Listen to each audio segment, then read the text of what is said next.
আসসালামু আলাইকুম রহমতুল্লাহ। ভিন্ন রকম পাঠশালায় সবাইকে স্বাগতম। আজকে আমরা নবম দশম শ্রেণীর ইংরেজি বইয়ের ইউনিট 2 লেসন 1 এর ডি নম্বরটা নিয়ে আলোচনা করব ইনশাআল্লাহ। এর আগে প্রশ্নোত্তরগুলো আলোচনা হয়েছে, এমসিকিউ আলোচনা হয়েছে, মেহেরজানের গল্পটি আলোচনা হয়েছে, ইউনিট 1 আলোচনা হয়েছে। সেই ভিডিওগুলো পেতে চাইলে ডেসক্রিপশন বক্সের মধ্যে প্লেলিস্টের লিঙ্ক দেওয়া আছে, সেখান থেকে দেখে আসতে পারো। আর যদি এই লেসনটাকে পিডিএফ শীট আকারে পেতে চাও তাহলে ডেসক্রিপশন বক্স থেকে ডাউনলোড করে নিতে হবে। আমরা এখন ডি নম্বরটা জানবো। এটা জানার আগে এই যে বক্সের মধ্যে যে শব্দার্থগুলো রয়েছে সেগুলো আগে জেনে নেই। স্লাম ডুয়েলার, স্লাম ডুয়েলার মানে বস্তিবাসী। ডিউ টু কারণে বা জন্য। Shortage of food, shortage of food মানে খাদ্যের ঘাটতি। হোমলেস, হোমলেস মানে গৃহহীন। ভিকটিমস, ভিকটিমস মানে ভুক্তভোগী। থ্রেটস, থ্রেটস মানে হুমকি। ক্লোজ টু, ক্লোজ টু মানে কাছাকাছি বা প্রায়। 1 লাখ, 1 লক্ষ। এক্সাম্পল উদাহরণ। এফেক্টস মানে প্রভাব ফেলে, এফেক্টস মানে প্রভাব ফেলে।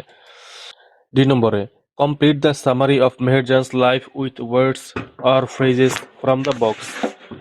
বাক্সে দেওয়া শব্দ বা ফ্রেজ ব্যবহার করে মেহেরজানের জীবনের সার সংক্ষেপটি সম্পূর্ণ করো। মেহেরজান ইজ আ টাইপিক্যাল, এখানে ছিল শূন্যস্থান মানে ড্যাশ ছিল, খালি ছিল, সেখানে লিখেছি slum dweller, women who lives in slum. Meherjan একজন সাধারণ বস্তিবাসী নারী যিনি একটি বস্তিতে বসবাস করেন। এখানে সাদা রঙের দেখা যাচ্ছে স্লাম ডুয়েলার, এখানে খালি ছিল, এখানে স্লাম ডুয়েলার হবে। তো যেখানে শূন্যস্থান ছিল সেখানে আমি এই যে সাদা রং দিয়ে মানে সাদা কালারের অক্ষরগুলো দিয়েছি, এখানে এই সাদা কালারের শব্দগুলো দিয়েছি।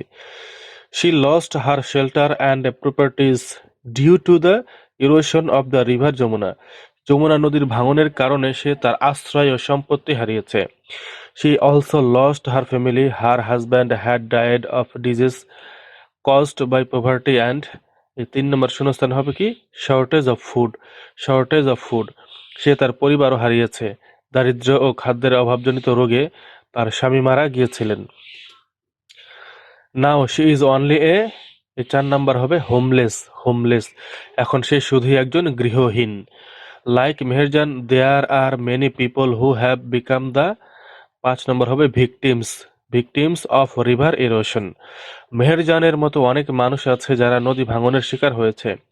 River erosion is still posing. 6 নম্বর হবে threats, threats to the lives and properties of thousands of people. নদী ভাঙন এখনো হাজার মানুষের জীবন ও সম্পদের জন্য হুমকি সৃষ্টি করছে।